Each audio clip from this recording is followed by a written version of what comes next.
الرحمن الرحيم.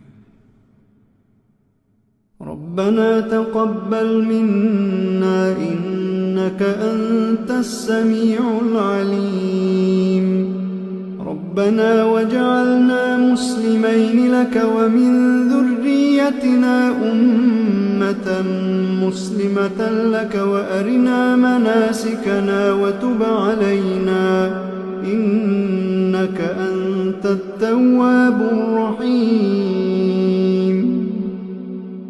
ربنا آتنا في الدنيا حسنة وفي الآخرة حسنة وقنا عذاب النار.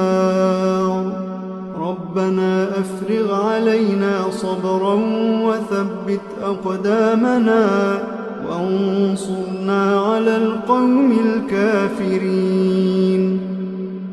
ربنا